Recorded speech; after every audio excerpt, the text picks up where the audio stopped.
दरवाजा बंद हो सकता है। दूसरा, राहुल गांधी की भारत जोड़ो यात्रा, जिस पे आप लगातार कह रहे थे इसका असर, हम दोनों को आप किस तरीके से देखते हैं? जी।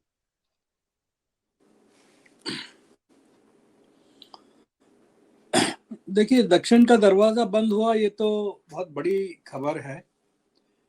26 सीटें कर्नाटक की लोकसभा की वो बीजेपी के पास थी, और ये एक बड़ा डेंट लगेगा लोकसभा चुनाव में। इसमें दो तीन चीजें जो नोट करने की है। एक तो मैंने दूसरी डिबेट में भी कहा, वो रिपीट करूंगा यहाँ। आपने देखा होगा कि जो ओवैसी की पार्टी है, उसने तेलंगाना से लगे होने के बावजूद कर्नाटक में जो जिस तरह का हस्तक्षेप उन्होंने वोटों के बंटवारे को लेकर उत्तर प्रदेश, बिहार आदि स्थानों पर वो करते रहे हैं, अगर वो करते तो मुसलमानों में एक बहुत बड़ा विद्रोह हो जाता है ओवैसी के खिलाफ। जो मुंबई कर्नाटका का जो हिस्सा है या हैदराबाद कर्नाटका का जो हिस्सा है, वहाँ जो कांग्रेस को एज मिली है और दो चीजें जो हुई है, कमजोर हुई है जेडीएस, वो भारतीय राजनीति के लिए बहुत बड़ी घटना है। कर्नाटक के लिए भी है और दक्षिण के लिए भी है, क्योंकि आपने देखा होगा कि कितनी सीटें जेडीएस की पिछली बार थी और अब कितनी हो गई। जब चुने गए थे तब 37 थी, डिफेक्शन के बाद 29 हो गई और अब उनकी और कम हो गई। तो एक तो ये है। दूसरा जो आपने सवाल किया, आपका सवाल एक तो भारत जोड़ो यात्रा और दूसरा दक्षिण के दरवाजे के बारे में। तो दक्षिण के दरवाजे के बारे में मैंने ये कहा, ये जो बड़ा असर इसका लोकसभा पर होगा, पूरे के पूरे दक्षिण की सीटों का, अब एक नए सिरे से विपक्षी एकता का कंसोलिडेशन होगा और आप पाएंगे कि लोकसभा में पूरे के पूरे इक्वेशन सब बदल जाएंगे। अगर बीजेपी के खिलाफ एक उम्मीदवार खड़ा होता है, जो कि अब मुमकिन है क्योंकि कर्नाटक में अब संभव है, केरल में भी संभव करना पड़ेगा। जिस तरह की चीजें केरल में अब हो रही हैं, कि जब कर्नाटक में चुनाव प्रचार चल रहा था तब प्रधानमंत्री केरल भी गए थे। ये तमाम चीजें बताती हैं कि ये इसका एक दक्षिण के दरवाजे का जो असर है वो उत्तर पर सबसे ज्यादा होने वाला है, जो मध्य प्रदेश में, छत्तीसगढ़ में, राजस्थान में।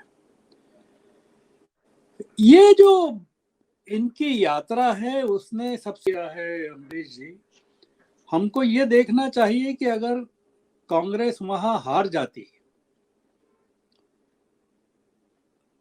कर्नाटक में या पीछे रह जाती, अभी भी हमारे कुछ मित्र जो हैं वो बिल्कुल बाकायदा बता रहे हैं कि वोट शेयर तो कांग्रेस का कम ही नहीं हुआ है, बीजेपी का कहाँ कम हुआ है। वोट शेयर तो उतना ही है जितना पिछली बार था विधानसभा में। तो कांग्रेस का वोट शेयर भी ज्यादा था पर सीटें कम मिली थी। तो ये वोट शेयर की जो थ्योरी चला रहे हैं डिफेंस में, वो थोड़ा सा गुमराह करने की बात है। 37% वोट शेयर पर भारतीय जनता पार्टी 100% के देश पर राज करती है, और वो जो थ्योरी है वो अब ध्वस्त होने वाली है अगले लोकसभा चुनाव में। बात कह रहा था वो ये कि कांग्रेस अगर हार जाती तो राहुल गांधी की भारत जोड़ो यात्रा पर, कांग्रेस पर, उनकी पकड़ पर, विपक्षी एकता में कांग्रेस की अगुवाई पर, खड़गे की अध्यक्षता पर, इन तमाम चीजों पर जबरदस्त तरीके से असर पड़ता। मैं जीत को लेकर किसने क्या कहा नहीं कहा उस पर नहीं जाना चाहता। भारतीय जनता पार्टी की जीत के बारे में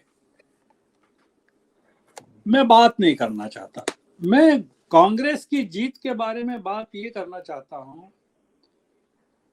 भारतीय जनता पार्टी की जो हार हुई उसके तो बहुत दूरगामी प्रभाव भारतीय जनता पार्टी के अंदर पड़ने वाले हैं।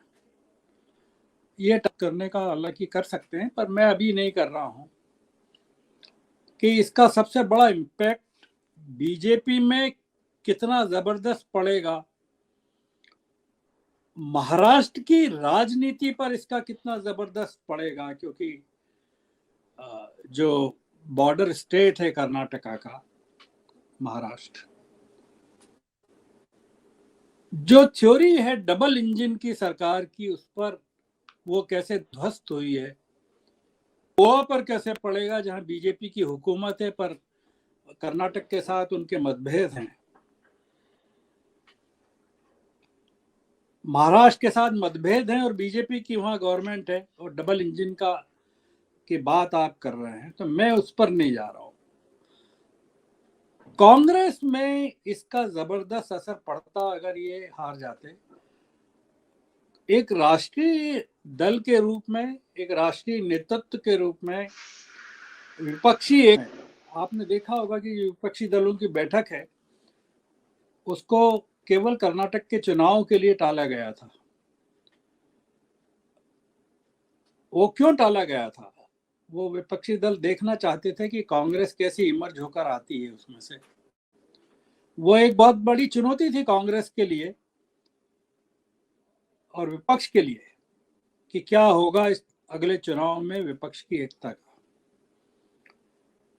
तो अमरीश जी, ये इस चुनाव के काम हैं, इसके जो असर हैं वो दूरगामी हैं। मैं कर्नाटक में कौन मुख्यमंत्री बनेगा, किसको बनना चाहिए, ये तो एक इंटरनल मामला है और सॉल्व करेंगे, वो आपस में बैठ के करेंगे ही। चुनाव साथ में लड़े हैं,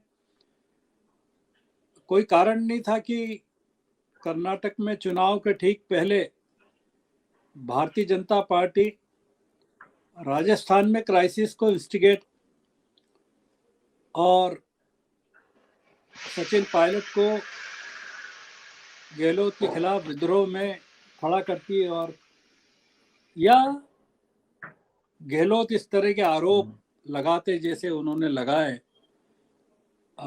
सचिन पायलट को लेकर, तो इस तरह की कोई चीज डीके शिव कुमार और सिद्धारमैया के बीच में भारतीय जनता पार्टी की उम्मीद ही ये थी कि ये जो दोनों नेता हैं आपस में लड़ेंगे होगा और कांग्रेस पार्टी टूट जाएगी अपने वजन से। राहुल गांधी की भारत जोड़ो यात्रा का सबसे बड़ा योगदान ये था, आपने अगर राहुल गांधी की भारत जोड़ो यात्रा को देखा हो, उनके फोटो देखे हो, तो वो सिद्धारमैया को भी साथ में दौड़ाते हैं और डीके शिव कुमार को भी साथ में दौड़ाते हैं। ये बड़ा एक अद्भुत गांधी ने पैदा किया है देश में। उन्होंने गहलोत और अपने सचिन पायलट को भी साथ में रख के प्रदर्शन किया था, पर वो सफल नहीं हुआ। तो ये एक बड़ा इसका विश्लेषण होगा, कर्नाटक चुनावों का देश की राजनीति पर क्या असर पड़ेगा, बीजेपी पर क्या पड़ेगा, कांग्रेस पर क्या पड़ेगा, और प्रधानमंत्री की भारतीय जनता पार्टी पर उनकी जो पकड़ है, पार्लियामेंट्री संसदीय बोर्ड पर उनकी जो पकड़ है। मतलब आप सोचिए कि अगर कांग्रेस हार जाती तो खड़के की स्थिति क्या होती, और बीजेपी हिमाचल में हार गई तो नड्डा के गृह प्रदेश में वो हार गई, छोटे से प्रदेश में, वहां क्या हुआ। तो ये इसके कई लेसन्स हैं, वो आगे चल के पता चलेगा। जी बिल्कुल। मनोरमा जी, एक टिप्पणी आपने पिछली बार की थी पढ़े लिखे वर्ग के बारे में, थोड़ा हमें लगता